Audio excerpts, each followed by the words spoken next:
Demikianlah firman Tuhan yang tadi sudah dibacakan di Ayub pasal 33 ayat 1 sampai 33 ya. Selamat malam, shalom semuanya. Shalom.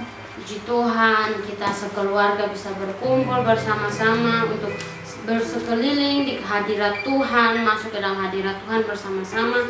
Dan yang tadi sudah kita baca di Ayub tadi, bahwa kita tahu kisah Ayub itu seperti apa. Ayub itu awalnya kebanggaan Allah, tetapi iblis mau mencobai dia, dan saat mencobai dia dan ada teman-temannya datang banyak dan menegur dia. Teman-temannya bilang, kita tahu bahwa Allah itu baik, balas yang jahat dengan yang jahat, baik dengan yang baik. Jadi Ayub ini pasti buat yang jahat sampai dia dapat semua itu, semua malapetaka yang dia terima itu. Terus aku jawab, tapi pada akhirnya mereka berhenti ini, dan kata-kata Elihu ini, Allah berfirman kepada manusia dengan berbagai-bagai cara. Jadi ini diberikan untuk Ayub, tapi Tuhan juga mau mengingatkan bahwa ini diberikan untuk kita semua juga, bahwa benar bahwa Allah memang berfirman kepada manusia dengan berbagai-bagai cara yang tidak pernah kita pikirkan sekalipun. Itu cara Allah berfirman kepada kita. Setelah itu di ayat 1, akan tetapi sekarang hai Ayub, dengarkanlah bicaraku dan bukalah telingamu kepada segala perkataanku. Jadi dari ayat 1 saja Elihu ini dia minta kepada Ayub, dengarkanlah bicara ini, karena aku bukan bicara menurut hikmat yang aku punya, tetapi aku hendak berbicara menurut hikmat yang Allah berikan itu. Jadi dengar, buka telinga baik-baik kepada segala perkataanku ini. Setelah itu apa di ayat 2? Ketahuilah mulutku telah kubuka, lidahku di bawah langit-langitku berbicara. Jadi ini jelas bahwa mulutku telah kubuka, lidahku di bawah langit-langitku. Kalau kita lihat, mulut ini sangat kecil. Dia punya langit-langit itu kecil saja, tapi kata-kata yang bisa keluar kalau betul-betul sesuai dengan kehendak Tuhan dan datang dari hikmat Allah, kata-kata itu akan sangat besar dan sangat berkuasa karena datangnya dari Allah yang memang berkuasa, benar dan besar itu. Dan setelah itu apa di ayat 3? Perkataanku keluar dari hati yang jujur, dan bibirku menyatakan dengan terang apa yang diketahui. Jadi ini apa? Menyatakan tentang apa? Kebenaran. Elihu mau menyatakan kebenaran karena dia merasa tidak sanggup kalau dengar Ayub ini. Dia merasa bahwa dia lebih benar daripada Allah. Dia meninggikan dirinya sendiri daripada Allah. Dia merasa apa yang keputusannya itu lebih benar daripada Allah. Itu mengapa kebenarannya dari bibirnya ini mau menyatakan dengan terang apa yang diketahui. Terus di ayat 4, roh Allah telah membuat aku, dan nafas yang maha kuasa membuat aku hidup. Jadi jelas sekali bahwa roh Allah telah membuat aku. Membuat apanya? Itu menjadi cermin bagi kita. Roh Allah telah membuat kita. Membuat apanya? Membuat jiwa kita. Karena jiwa kita adalah roh kita. Dan nafas yang maha kuasa membuat aku hidup. Ini benar. Karena kalau kita hidup tidak ada nafas kehidupan sama sekali, maka kita akan mati sepenuhnya. Itu yang Tuhan mau mengingatkan untuk kita semua, bahwa ingat selalu bahwa yang menciptakan kita adalah yang maha kuasa, yang bisa memberikan nafas kehidupan bagi kita semua setiap harinya. Jadi bagaimana kita akan membalas semua itu? Apakah kita akan kembali kasih nafas ini untuk Allah lagi? Tidak. Tetapi kita memberikan puji, sembah, syukur kita kepada Allah seluruhnya. Setelah itu di ayat 5, jikalau engkau dapat, jawablah aku, bersiaplah engkau menghadapi aku, pertahankanlah dirimu. Jadi di sini kalau kita tadi sudah dengar di ayat 3 bahwa yang akan dikatakan ini kebenaran, maka dibilang lagi bahwa kalau kamu bisa, kalau kamu dapat, jawab aku, bersiaplah engkau menghadapi aku, pertahankanlah dirimu. Ini bukan berarti Elihu menyombongkan diri, bilang, kamu harus jaga-jaga ini kata-kata ini. Tidak. Tetapi apa? Dia bilang bertahan karena kebenaran itu akan menggoncangkan. Ini benar sekali. Karena kalau kita lihat saat kebenaran diberikan kepada kita, kita digoncangkan karena ada perubahan yang Tuhan mau buat di dalam kehidupan kita masing-masing. Itu yang Tuhan mau mengingatkan. bahwa dalam kebenaran itu pun kalau kita sudah percaya, kita tidak bisa bantah. Bukan tidak bisa, kita tidak mau, karena kita sudah tahu itu benar.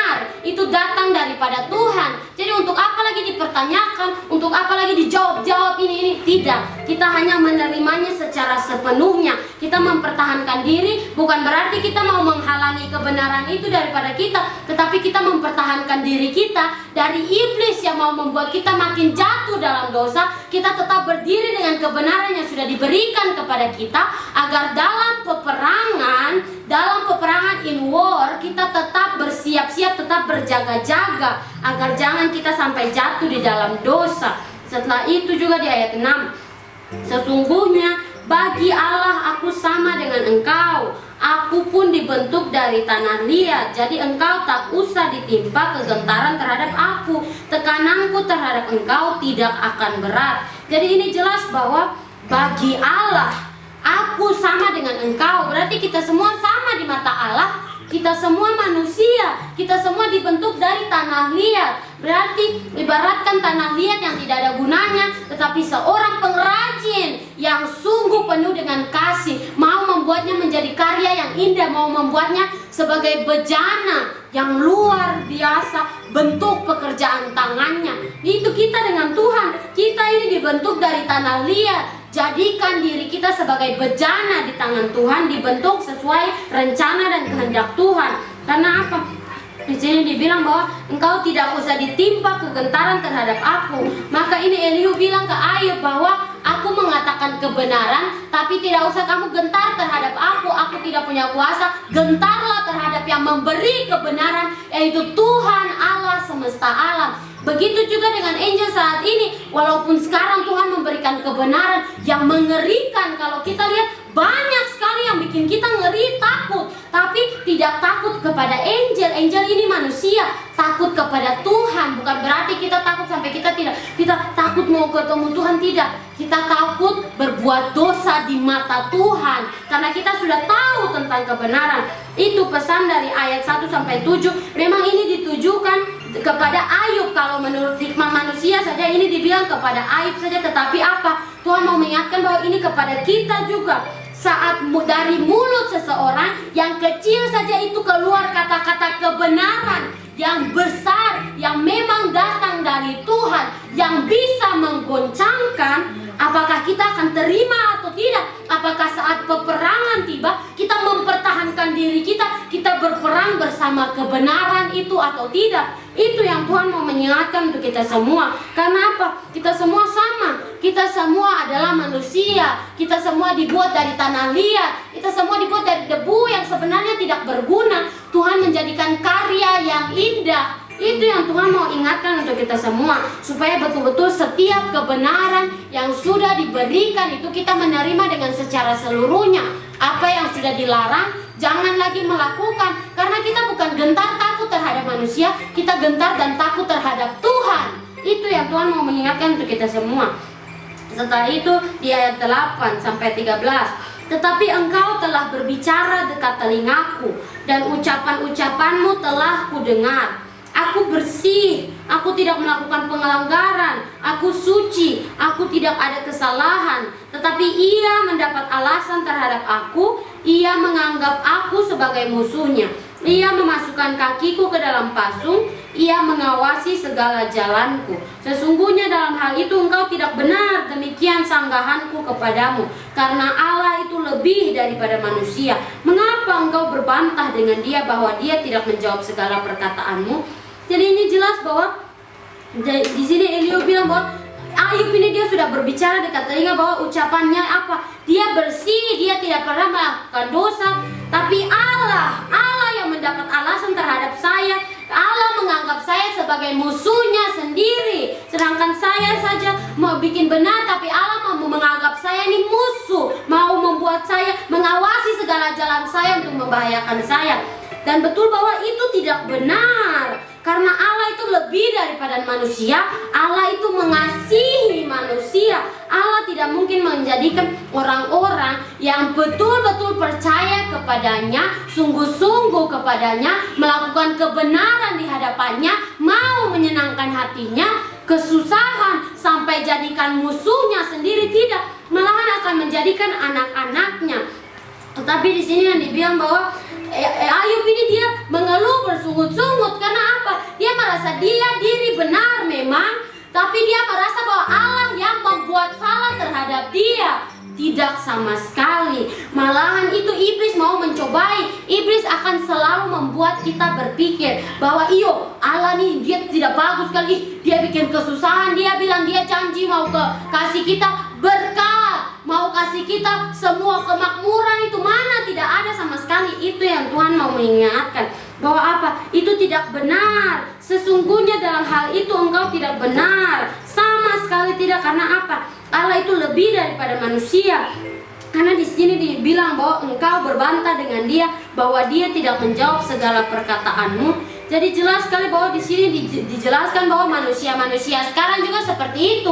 Mereka kalau berdoa dan Tuhan tidak langsung menjawab mereka, mereka akan berbantah dengan Tuhan secara langsung maupun secara tidak langsung. Secara langsung dalam arti Tuhan ini tidak pernah bantu saya sudah berdoa, saya sudah gumurin ini, saya sudah jadi hamba Tuhan, tapi Tuhan tidak pernah jawab doa-doa saya. Tuhan tidak pernah memberikan jawaban yang pasti. Dalam secara tidak langsung pun Tuhan ini kayaknya tidak pernah sayang saya, tidak pernah ini. Jadi dalam hati itu yang Tuhan mau mengingatkan bahwa jangan sampai kita berbantahan dengan Tuhan. Saat kita berbantahan dengan Tuhan, maka kita sudah menjadi anak-anak pemberontak. Dan anak-anak pemberontak tidak akan mendapatkan bagian apa-apa. Itu yang Tuhan mau mengingatkan bahwa segala sesuatu walaupun terkadang pasti akan ada banyak tantangan yang terjadi dalam kehidupan kita, sangat banyak. Tetapi Tuhan pasti, Allah pasti menjawab segala perkataan kita yang kita curahkan seluruhnya kepada Tuhan.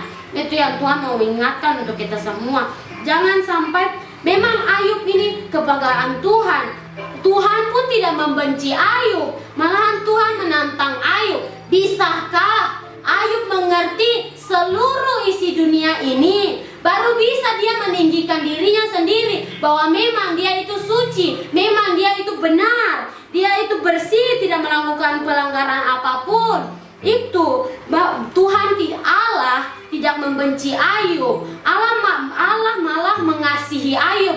Karena Ayub juga di saat tantangan itu dia tidak mengerti. Dia tidak mengerti apakah betul ini dari Allah yang bikin, ataukah Allah mengasihi, ataukah Allah menghukum dia. Itu terkadang iblis akan bikin pikiran kita tertutup sampai kita pikir masalah tantangan yang diterima saat itu adalah hukuman dari Allah. Semua itu dibuat untuk kita dihukum. Tidak. Allah mengizinkan tantangan itu terjadi agar kita makin kuat. Itu yang Tuhan mau mengingatkan. Dan apa? Sebuah pengharapan untuk kita di ayat 14 ini. Karena Allah berfirman dengan satu dua cara, tetapi orang tidak memperhatikannya. Dalam mimpi, dalam penglihatan waktu malam, bila orang nyenyak tidur, bila berbaring di atas tempat tidur, maka ia membuka telinga manusia dan mengejutkan mereka dengan teguran-teguran. Jadi jelas sekali bahwa dari ayat 14 sampai 16 ini menjadi pengharapan untuk kita. Karena benar bahwa Allah ini berfirman kepada kita dengan satu dua cara, tapi orang tidak memperhatikannya. Satu dua cara begini berarti hal-hal kecil, hal-hal yang dia kecil dianggap kecil itu dengan cara itu Allah berfirman kepada kita. Contoh yang kita bisa ambil, suara hati kita, Roh Kudus itu bekerja lewat hati kita. Roh Kudus yang akan mengingatkan kita terus menerus. Dan tadi sudah dijelaskan di ayat 15, dalam mimpi, dalam penglihatan waktu malam, bila orang nyenyak tidur, bila berbaring di atas tempat tidur. Dan memang benar bahwa terkadang Allah akan membuat firman-Nya terjadi dengan apa yang manusia tidak pernah pikirkan. Itu yang Tuhan mau ingatkan. Bayangkan saat orang nyenyak tidur, Allah bisa bekerja di saat itu, memberikan firman-Nya, apa kehendaknya kepada dia. Dan saat ini sudah nyata juga bahwa dalam doa pun, yang mempunyai karunia pun, firman-Nya diberikan untuk diberitakan kepada semua orang, untuk diberitakan apa kehendaknya untuk siapa yang dinyatakannya dalam firman-Nya itu. Itu yang kita perlu ingat. Karena apa? Di ayat 16, maka ia membuka telinga manusia dan mengejutkan mereka dengan teguran-teguran. Ini sangat jelas bahwa Allah saat memberikan firman itu dengan satu dua cara yang kecil itu, membuka telinga manusia dan mengejutkan mereka dengan teguran-teguran. Kalau kita ditegur, pasti kita juga akan terkejut, kita akan kaget. Aduh, ternyata ini salah. Oh ya, saya akan perbaiki itu. Misalkan kalau kita membuat kue tak salah terlalu banyak. Ini salah, ditegur. Ini salah terlalu banyak, ini terlalu sedikit. Oh iya kak, aduh salah. Oh iya, kasih ini, ulang lagi, perbaiki itu. Begitu juga dengan masa bikin kue saja kita bisa perbaiki. Bagaimana dengan Tuhan?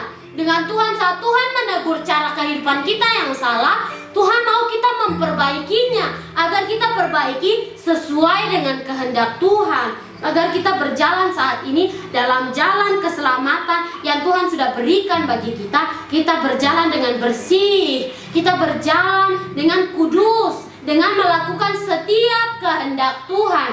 Karena memang terkadang banyak sekali iblis yang mau membuat kita, apalagi yang sudah tahu tentang kebenaran, jatuh ke dalam dosa. Tetapi terus tetap melakukan setiap kehendak Tuhan yang sudah diingatkan, dilarang, jangan lagi melakukan. Itu yang Tuhan mau ingatkan untuk kita semua. Karena saat kita diberikan teguran itu betul-betul Tuhan akan menggoncangkan kita, Tuhan akan mengejutkan kita, Tuhan akan membuat kita sampai kaget. Ternyata, dan betul, dosa-dosa yang selama ini sudah dibukakan, sangat betul bahwa kita kaget. Ternyata selama ini yang kita pikir kecil adalah dosa besar di mata Tuhan. Itu artinya dikejutkan, akan mengejutkan mereka dengan teguran-teguran. Ini sudah terjadi karena kita sudah dibukakan kebenaran yang datang langsung daripada Tuhan. Masakan kita sudah tahu tentang kebenaran, kita masih mau hidup dalam kesalahan yang Tuhan Yesus sudah larang untuk kita, yang Allah Bapa sudah larang untuk kita. Makanya tidak boleh lagi. Karena apa? Ini dibilang di ayat 17, ditulis untuk menghalangi manusia daripada perbuatannya dan melenyapkan kesombongan orang, untuk menahan nyawanya daripada liang kubur dan hidupnya daripada maut oleh lembing. Jadi ini jelas sekali bahwa teguran-teguran ini yang sangat mengejutkan, Allah memberikannya untuk menghalangi manusia daripada perbuatannya. Perbuatan apa? Perbuatan kejahatan, perbuatan kelaliman, perbuatan kesesatan. Semua itu Tuhan Allah memberikan teguran agar menghalangi mereka, supaya dengan teguran itu mereka kaget, mereka sadar bahwa ternyata itu salah di mata Tuhan. Mereka mau berubah dari jalan itu kembali ke jalan yang benar. Dan apa? Untuk menahan nyawanya daripada liang kubur dan hidupnya daripada maut oleh lembing. Lembing ini kan berarti tombak. Berarti apa? Maut ini berarti kematian. Kematian oleh tombak. Tombak apa? Tombak dosa. Tombak itu kalau dilemparkan cepat saja dan dia panjang. Begitu juga dengan dosa. Dosa itu bisa dilakukan dengan cepat sekali tanpa sadar. Bisa dilakukan dosa itu. Dan dosa itu akan berkelanjutan panjang sekali kalau kita tidak melepaskannya secara cepat-cepat. Itu yang Tuhan mau mengingatkan. Karena apa? Menahan nyawanya daripada liang kubur. Kenapa menahan? Menahan berarti tertinggal di situ, tidak berjalan lagi. Menahan tetap di situ. Berarti apa? Menahan nyawanya daripada liang kubur. Liang kubur ini berarti kematian. Kematian bisa lahiriah, bisa rohani juga. Kematian itu berarti Allah mau menahan nyawa mereka. Menahan nyawa mereka ini apa? Jiwa mereka daripada liang kubur ini. Menahan dalam arti jangan sampai mereka mati dan pada akhirnya mereka tidak melakukan kehendak Tuhan. Mereka yang binasa. Itu yang Tuhan mengingatkan untuk kita semua, bahwa menahan nyawanya adalah menahan nyawanya dari kematian. Kematian yang akan membuat dia punya jiwa itu yang sebenarnya dibuat untuk diperbaharui dengan makanan rohani yang datang daripada Tuhan, membuat mati sampai kepada liang kubur dan sampai kepada maut. Itu gunanya teguran. Allah memberikan teguran untuk menahan hidup dan nyawa mereka itu daripada maut ini. Itu yang Tuhan mau mengingatkan untuk kita semua. Setelah itu di ayat 19, dengan penderitaan ia ditegur di tempat tidurnya dan berkobar terus-menerus bentrokan dalam tulang-tulangnya, perutnya bosan makanan, hilang nafsunya untuk makanan yang lezat-lezat, susutlah dagingnya sehingga tidak kelihatan lagi, tulang-tulangnya yang mula-mula tidak tampak menonjol keluar, sampai nyawanya menghampiri liang kubur dan hidupnya mendekati mereka yang membawa maut. Jadi ini jelas sekali bahwa ini penderitaan yang terjadi. Sangat jelas sekali bahwa penderitaan, dan dengan penderitaan ia ditegur di tempat tidurnya. Berarti di saat seseorang diberikan penderitaan itu, seseorang itu ditegur oleh Allah, ditegur untuk kebaikannya. Carilah aku, bergantunglah di dalam aku, carilah, mintalah kepada aku, segala perencanganmu taruhlah di dalam aku, karena akulah yang akan memberi jawaban bagimu, akulah yang akan memberi ketenangan bagimu, akulah yang akan memberi kebenaran bagimu, apa yang harus engkau lakukan yang sesuai dengan kehendakku. Itu yang Tuhan mau mengingatkan, bahwa dari tempat tidurnya, tempat tidur berarti saat kita bersantai-santai atau saat kita tidur pun kita ditegur, kita diingatkan lewat Roh Kudus terus menerus untuk apa? Mencari Tuhan dalam penderitaan itu. Karena apa? Berkobar terus menerus bentrokan dalam tulang-tulangnya. Dari ini apa? Berkobar terus menerus bentrokan dalam tulang-tulangnya. Berarti dalam dirinya itu ada bentrokan yang terjadi. Bentrokan ini apa? Dia punya perselisihan itu dalam arti dia tidak tahu mau bikin apa. Keinginan satu berlawanan dengan keinginan lainnya, saling bentrok itu di dalam tubuhnya, di dalam dirinya sendiri. Itu artinya karena apa? Tulang-tulang ini berarti sangat banyak dalam tubuh kita. Begitu juga dengan keinginan kita dalam diri kita, sangat begitu banyak sekali keinginan daging itu yang bisa membentrokan di dalam diri kita sendiri. Jangan sampai itu terjadi, karena itu akan membuat kita sengsara pada akhirnya. Tidak tahu mau mengikuti keinginan mana, akhirnya kita sendiri yang sengsara, kita sendiri yang sesat. Itu yang Tuhan mau mengingatkan untuk kita semua. Setelah itu apa? Perutnya bosan makanan, hilang nafsunya untuk makanan yang lezat-lezat. Ini dalam arti apa? Perutnya bosan makanan ini dalam arti Tuhan mengartikan ini tentang makanan rohani. Kalau kita lihat perutnya bosan makanan, perut rohaninya, jiwanya itu bosan dengan makanan rohani yang Tuhan sudah sediakan, Tuhan sudah siapkan. Hilang nafsunya untuk makanan yang lezat-lezat itu. Hilang nafsunya, berarti dulunya memang ada, tetapi makin lama hilang. Ini dibilang bosan. Berarti lama-lama dia merasa bosan, dia merasa tidak perlu lagi, dia merasa bahwa saat menerima makanan rohani tidak berguna untuk dirinya sendiri. Tidak sama sekali. Itu yang Tuhan mau mengingatkan, makanan rohani saat ini sangatlah penting bagi kita. Karena makanan rohani itu yang memperbaharui jiwa kita. Karena pada akhirnya nanti yang akan kita bawa bukanlah tubuh badani kita, bukanlah barang-barang yang ada dalam dunia, tetapi jiwa kita masing-masing. Itu yang Tuhan mau mengingatkan. Dan setelah itu susutlah dagingnya sehingga tidak kelihatan lagi, tulang-tulangnya yang mula-mula tidak tampak menonjol keluar. Jadi ini jelas bahwa susutlah dagingnya. Susutlah berarti kecil, dagingnya ini menjadi kurus sekali. Tulang-tulangnya yang mula-mula tidak tampak. Tulang ini dia tidak tampak, memang tidak kelihatan bahwa tidak ada tulangnya ini. Tapi di sini dibilang makin lama dia kelihatan menonjol keluar. Melambangkan apa itu? Tidak ada makanan rohani dalam jiwanya, tidak menghidupkan dia, maka dia akan lemah. Jiwanya akan sangat lemah sekali. Itu mengapa iblis bisa masuk gampang, karena jiwanya sendiri tidak kuat di dalam Tuhan, tidak menerima makanan rohani yang hanya terdapat pada Tuhan, di dalam Tuhan. Itu yang Tuhan mau mengingatkan untuk kita semua. Seperti itu apa? Sampai nyawanya menghampiri liang kubur dan hidupnya mendekati mereka yang membawa maut. Jadi jelas sekali bahwa nyawanya menghampiri, saking tidak menerima makanan rohani itu.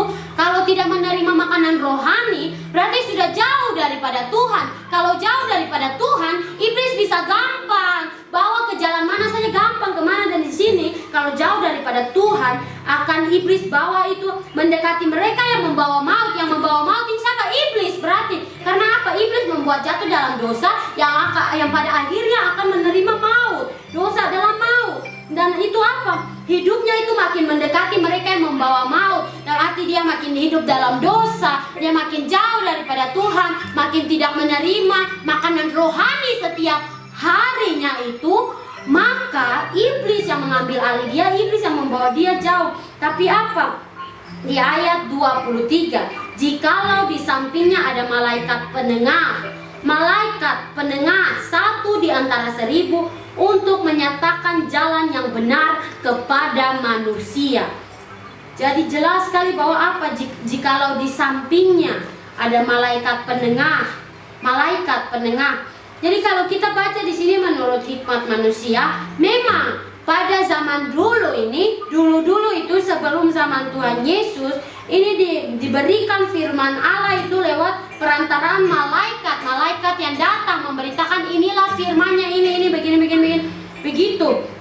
Satu di antara 1000 itu dalam arti satu dari malaikat itu dari antara banyaknya diberikan kepada seseorang, siapa itu, untuk diberitakan firman Allah kepada dia. Itu. Tetapi apa? Di sini setelah kita sudah melewati perjanjian baru dan tahu tentang kebenaran bahwa hanya ada satu. Kalau kita baca dari Ayub pasal 1 itu, kita akan baca tentang anak-anak Allah sedang berkumpul. Anak-anak Allah ini berarti para malaikat, karena hanya malaikat saja yang ada di surga.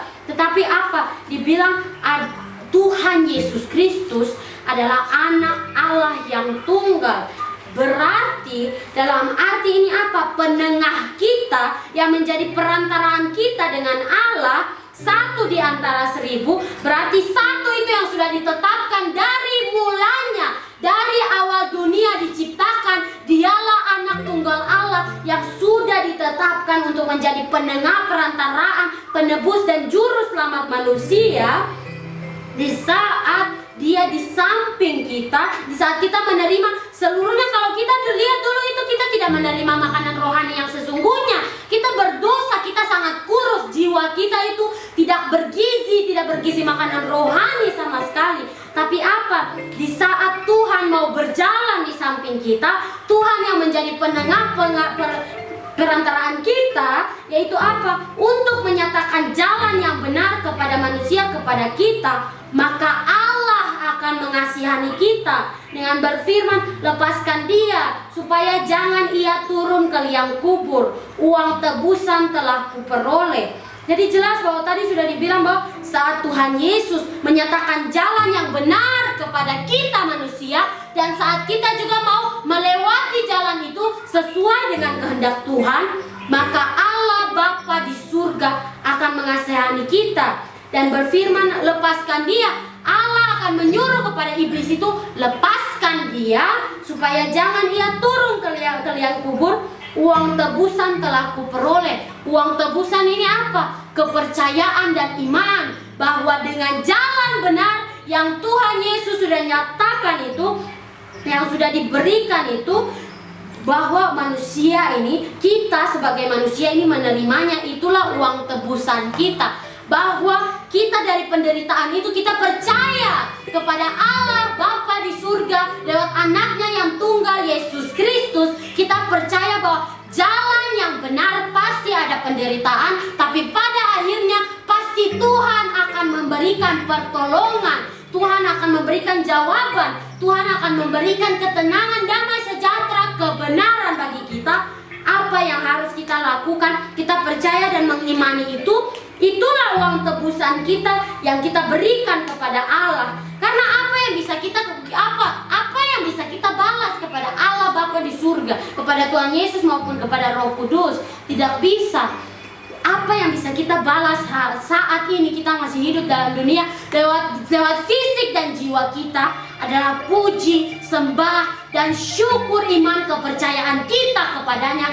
Bahwa memang kalau kita bergantung kepada Allah yang suci, yang penuh kasih, yang maha pengampun, yang maha kuasa, yang memang benar, yang hidup sampai selama-lamanya, kita berbahagia. Kita yang disebut anak-anak Allah.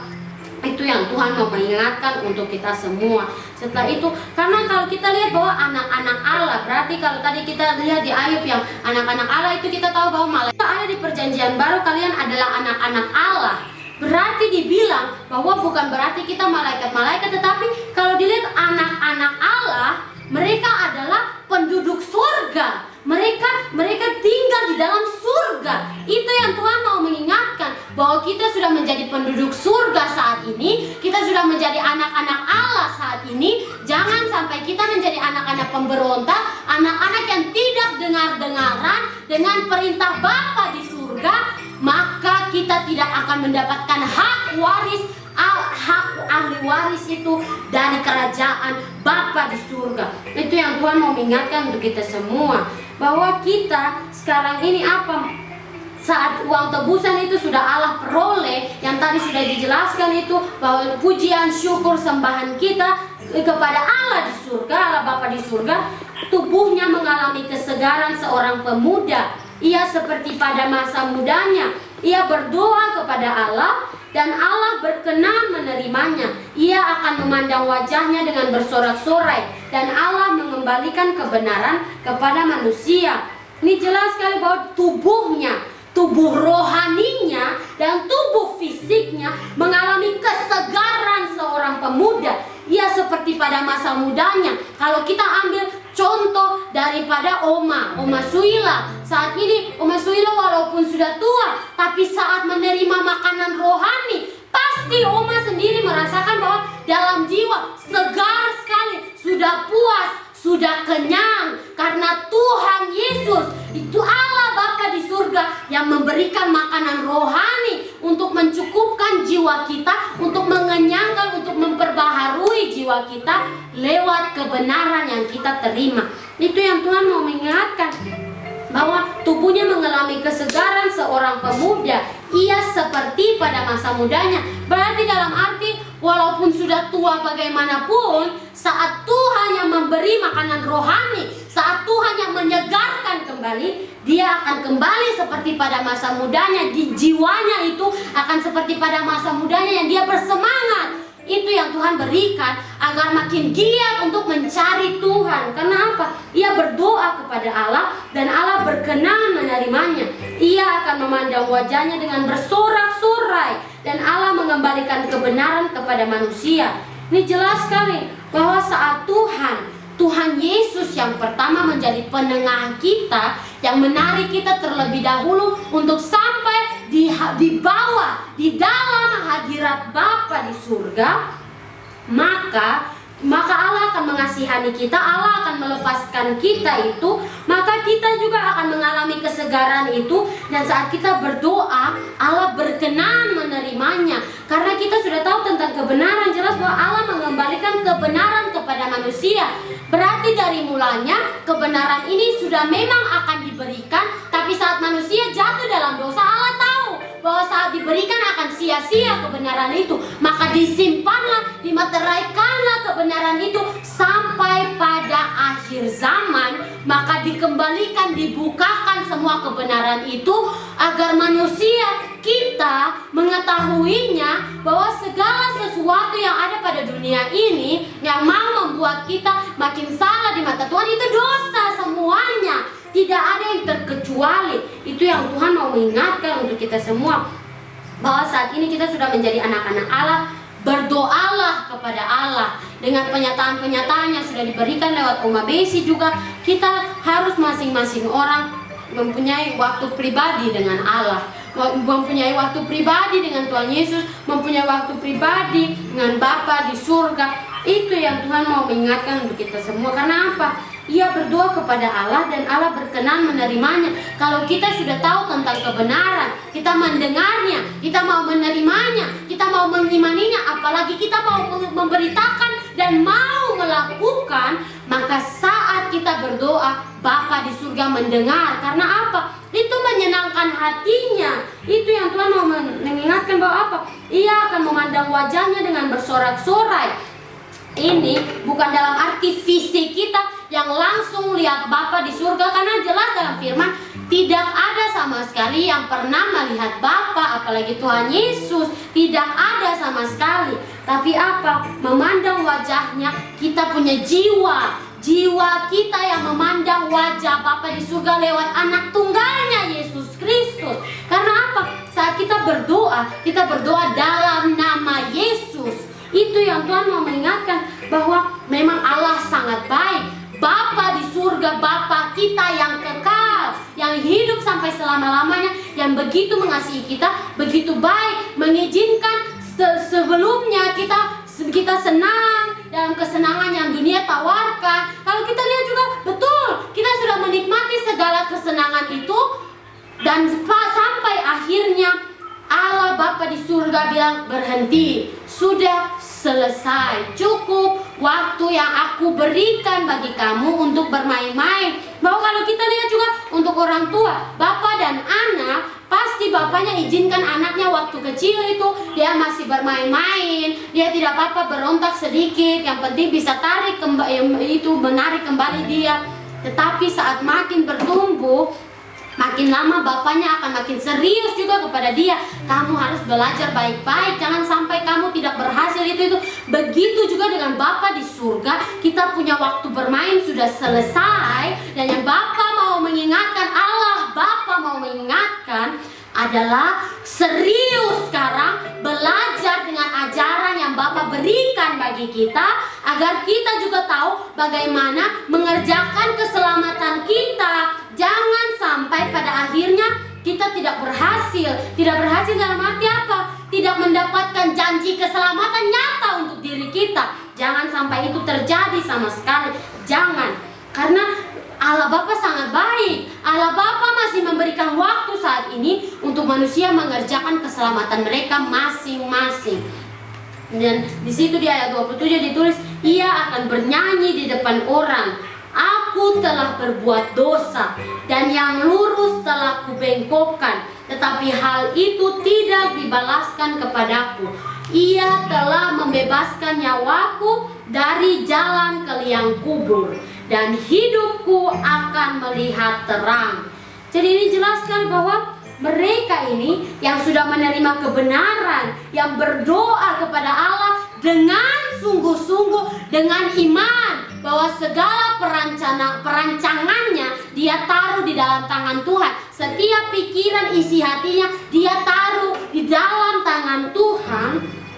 Maka mereka akan bernyanyi di depan orang, memang saya ini sudah buat dosa. Jalan lurus yang Allah sudah tetapkan bagi saya bengkokkan seenak diri saya, menurut keinginan saya.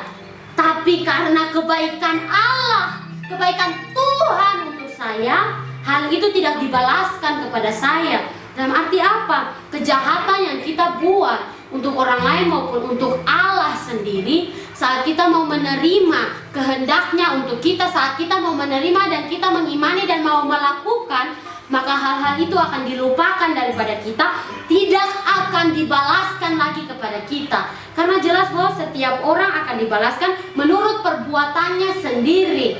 Tetapi apa? Di saat kita sudah dibenarkan di dalam kebenaran yang Tuhan berikan, semua itu Tuhan akan lupakan. Maka saat Tuhan sudah melupakan, jangan lagi buat Tuhan mengingat-ingat itu dengan kita masih melakukan dosa-dosa itu di hadapannya. Itu yang Tuhan mau mengingatkan untuk kita semua. Karena apa? Ia telah membebaskan nyawaku dari jalan ke liang kubur, dan hidupku akan melihat terang.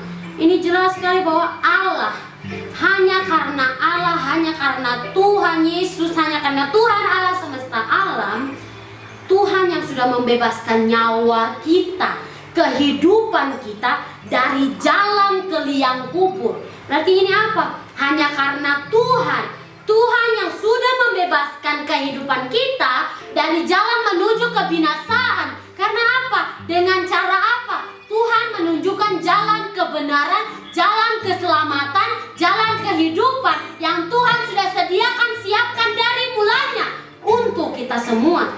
Itu yang Tuhan mengingatkan. Karena apa? Dan hidupku akan melihat terang. Melihat terang ini apa?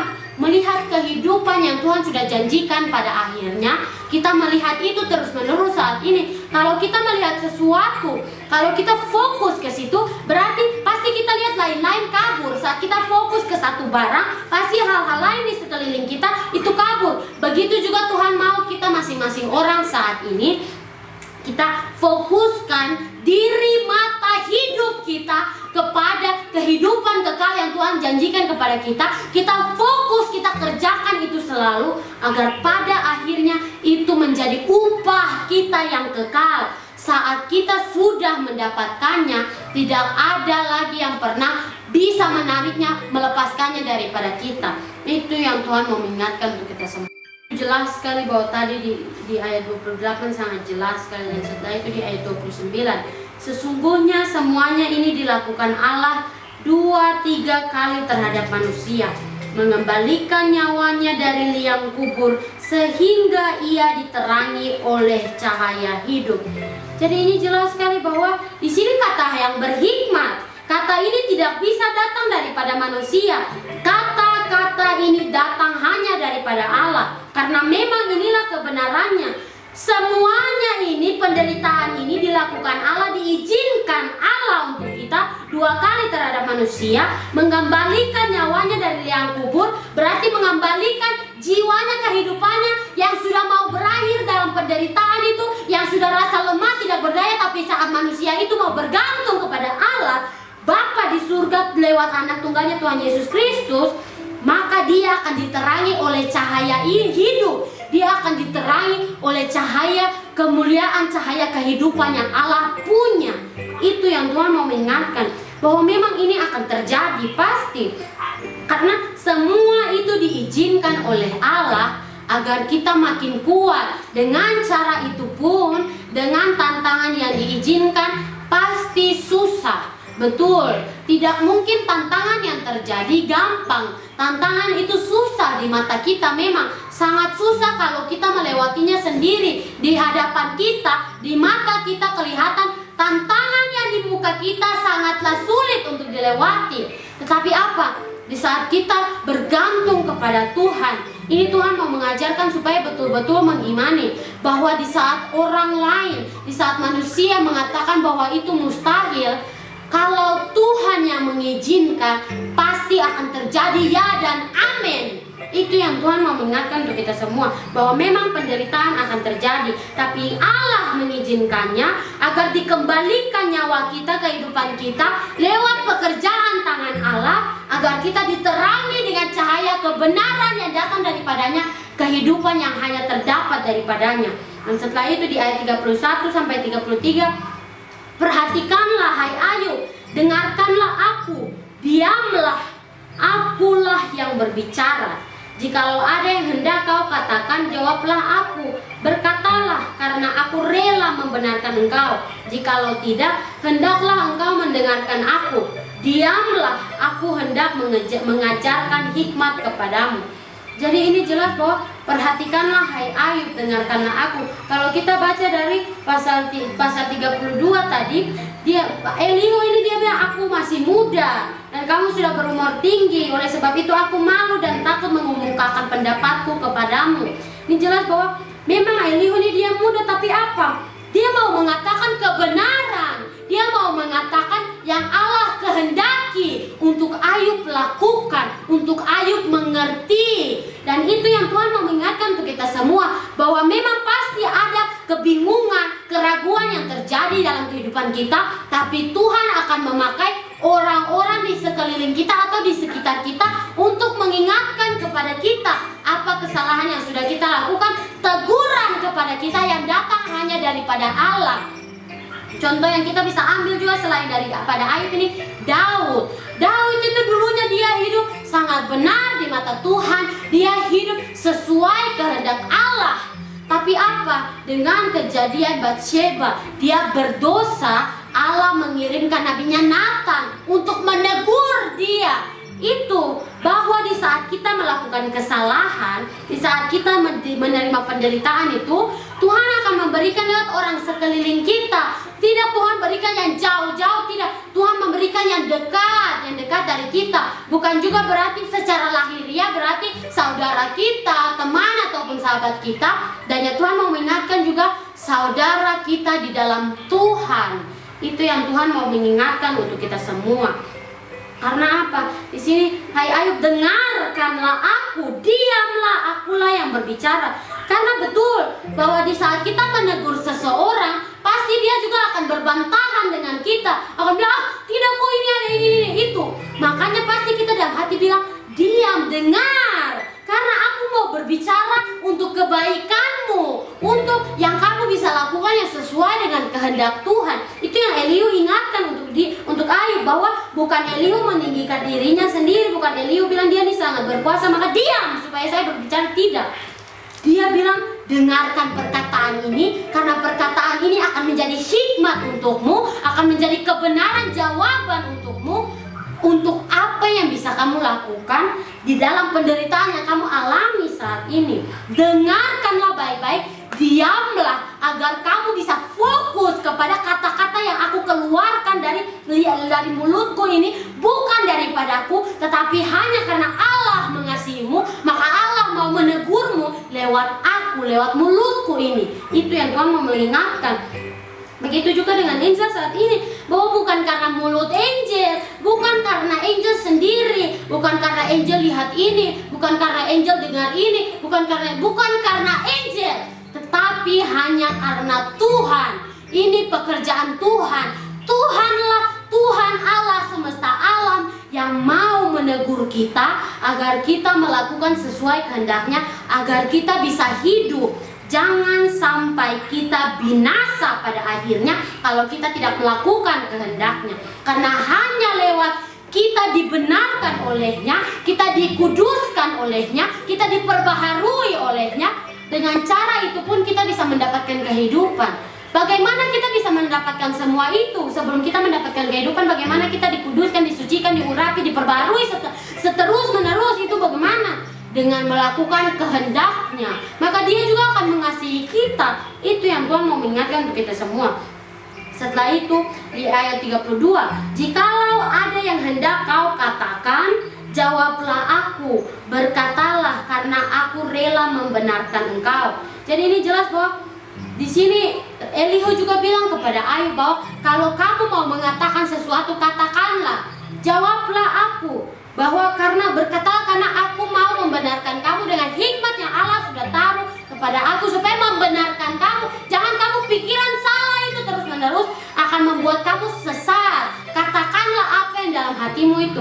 Itu yang Tuhan mengingatkan juga saat ini terjadi perbantahan di mana-mana. Diberikan apa yang dia pikir salah itu, seperti yang dalam firman itu, dalam pikiran kita kalau ada lain salah satu hal, Allah akan menyatakannya kepada kita apa jawaban daripada salah satu hal itu. Begitu juga sekarang bahwa saat kita bingung, saat kita tidak mengerti, kita tanya ke Tuhan, Tuhan yang akan menjelaskannya, Tuhan yang akan memberikan kebenaran jawaban yang terdapat di balik semua itu. Itu yang Tuhan mau menyatakan bahwa berusahalah kita mengerti kehendak Tuhan dalam kehidupan kita. Harus peka. Itu yang Tuhan mau mengingatkan. Setelah itu di ayat 33, ayat terakhir. Tapi di ayat 32 juga tadi ditulis, karena aku rela membenarkan engkau. Karena kalau dilihat juga bahwa Ayub ini saat orang tidak mengerti, orang tidak mau mengerti kehendak Tuhan, dia sama seperti orang yang bodoh. Orang yang mau dijelaskan berapa lama pun, itu kalau dia tetap mengeraskan hati, sia-sia pada akhirnya. Tapi apa? Rela ini berarti kita juga menjadi cermin kepada kita. Apakah di saat orang membantah kebenaran yang kita beritakan itu, di saat mereka membantah, tapi ini masa ini, apakah kita juga rela mau membenarkan mereka sesuai yang Tuhan sudah membenarkan kita?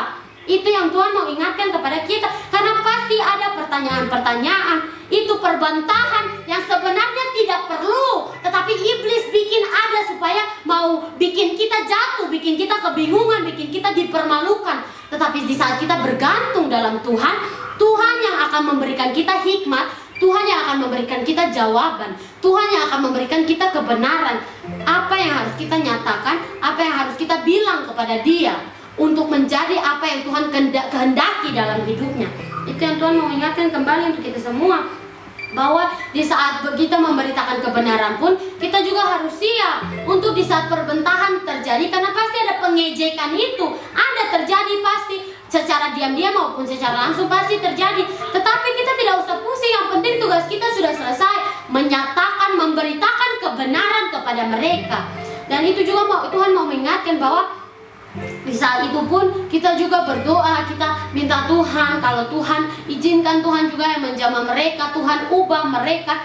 Tapi pada akhirnya kalau kita juga berdoa terus menerus untuk mereka, kalau kita mau mengajak mereka terus menerus, mau menarik mereka ke dalam kebenaran, tapi mereka yang masih mengeraskan hati, maka kita terlepas daripada mereka. Karena betul bahwa kita sudah menangisi mereka, kita sudah mendoakan mereka, tapi yang mereka mengeraskan hati, kita terlepas daripada mereka, terlepas dari beban mereka, karena kita sudah melakukan kehendak Tuhan duluan daripada mereka, lebih dahulu daripada mereka, karena kita mau menarik mereka. Karena kalau kita lihat juga, Tuhan menarik seseorang itu bukan orang itu yang datang kepadanya, tidak, Tuhan yang memberitakan terlebih dahulu, Tuhan yang mau menarik terlebih dahulu. Itu yang Tuhan mau mengingatkan, supaya kita juga rela melakukannya, punya kerelaan untuk berkorban terlebih dahulu. Setelah itu juga di ayat terakhir, jikalau tidak, hendaklah engkau mendengarkan aku, diamlah, aku hendak mengajarkan hikmat kepadamu. Dan setelah itu kalau kita baca juga di pasal-pasal berikutnya, memang itu kata-kata hikmat yang datang daripada Allah. Karena betul bahwa ini yang Elihu ingatkan, bahwa kalau tidak ada perbantahan yang kamu mau bilang, kamu lebih baik hendaklah kamu dengar. Baik-baik buka telingamu, pasang pendengaranmu dalam kata-kata ini, karena inilah yang Allah mau ajarkan bagimu agar engkau mengerti apa kehendaknya. Setelah itu apa? Dibilang diamlah, aku hendak mengajarkan hikmat kepadamu. Jadi ini jelas sekali bahwa dari pasal sampai 37 itu Elihu menyatakan hikmat yang Allah taruh kepada dia, supaya sampai itu bahwa supaya orang-orang ini, supaya Ayub ini dia mau mengerti. Tetapi pada akhirnya ini sudah diajarkan hikmat, semua ini sudah diberikan kebenaran. Tapi pada akhirnya apa? Allah jawab Tuhan kepada Ayub di pasal 38 sampai 42. Itu jelas bahwa kalau masih mengeraskan hati, maka Allah sendiri yang akan membawa perkara itu di hadapan kita. Maka jangan sampai kita punya hati ini dikeraskan terhadap kebenaran itu, karena pada akhirnya Tuhan yang akan sendiri memberikan jawaban kepada kita, memberikan itu kepada kita. Karena apa? Kalau kita baca juga di pasal 38 itu, di ayat 38 ayat 2 dan 3, siapakah dia yang menggelapkan keputusan dengan perkataan-perkataan yang tidak berpengetahuan? Bersiaplah engkau sebagai laki-laki, aku akan menanyai engkau, supaya engkau memberitahu aku. Jadi ini apa? Dia yang menggelapkan keputusan. Keputusan yang Tuhan sudah berikan, dia gelapkan. Dia berarti dia mau sembunyikan itu, dia mau itu tidak terjadi dengan perkataan-perkataan dia yang tidak berpengetahuan. Itu maka Tuhan yang akan kembali berperkara dengan dia, minta dia kembali tanggung jawab. Siapkan dirimu, aku akan bertanya kepada engkau, engkau harus menjawab aku. Tapi pada akhirnya kalau kita lihat dalam kisah Ayub ini, Ayub sendiri mengakui bahwa dia sudah bersalah, dia sudah berdosa di mata Tuhan Allah semesta alam. Dan pasal 42 Ayub mencabut perkataannya dan menyesalkan diri. Benar bahwa di saat itu yang Tuhan berikan, bahwa di saat kita tidak mengerti, di saat kita masih berbantah-bantahan, kita sudah diberikan kebenaran lewat mulut orang lain juga, tetapi masih tidak mau masih meragukan, masih dengan perkataan-perkataan tidak berpengetahuan, kita masih mengeluarkannya dari mulut kita. Maka Tuhan yang menjawab kita secara langsung, Tuhan yang memberikan kebenaran kepada kita, jawaban kepada kita, pertanggungjawaban kita di hadapan Tuhan itu, Tuhan mempertanggungjawabkan kita. Apakah betul ini kamu bisa atau tidak? Itu yang Tuhan mau mengingatkan. Tapi kalau kita mau mengakui kesalahan kita, mengakui bahwa memang kita salah, kita berdosa, kita sudah membengkokkan apa yang sebenarnya Tuhan sudah luruskan, maka Tuhan akan mengasihi kita. Karena apa? Itu yang Tuhan senangi. Orang-orang yang mau merendahkan diri, orang-orang yang mau merendahkan hati. Dan pada akhir kitab Ayub ini, keadaan Ayub dipulihkan. Jelas sekali bahwa ini Ayub dipulihkan bukan sebagai upah, bukan karena oh ya kamu sudah melewati semua ini, jadi kamu mendapatkan upah ini. Tidak, tetapi apa? menjadi hadiah. Karena Ayub ini dia dihadiahkan oleh Allah semua ini. Jadi bukan karena perbuatan yang Ayub lakukan, tetapi karena itu berkenan di mata Allah, itu menyenangkan hati Allah, maka keadaan Ayub dipulihkan karena kasih Allah untuknya. Itu luar biasa Allah yang kita sembah dan kita puji, bahwa di saat dia mengasihi seseorang, betul-betul kuasa dan berkat yang akan dia berikan di luar pikiran semua orang, semua manusia. Kiranya renungan lewat Ayub ini betul-betul menyadarkan kita bahwa Ayub ini menyadarkan kita bahwa di saat penderitaan pun Tuhan menyediakan segala sesuatu. Dan pasangan juga yang Tuhan mau ingatkan bahwa kita sudah menjadi anak-anak Allah, tetap kerjakan keselamatan. Tantangan itu pun juga salah satu tahap dalam mengerjakan keselamatan kita, yaitu ujian. Di saat tantangan itu terjadi, berarti Tuhan sedang menguji kita. Apakah kita masih bergantung kepada Tuhan, mencari jawaban hanya kepada Tuhan, taruh seluruh perancangan kita di tangan Tuhan, atau tidak? Itu yang Tuhan mau mengingatkan untuk kita semua. Tuhan Yesus memberkati kita sampai waktu Tuhan datang kembali ke dunia. Amin.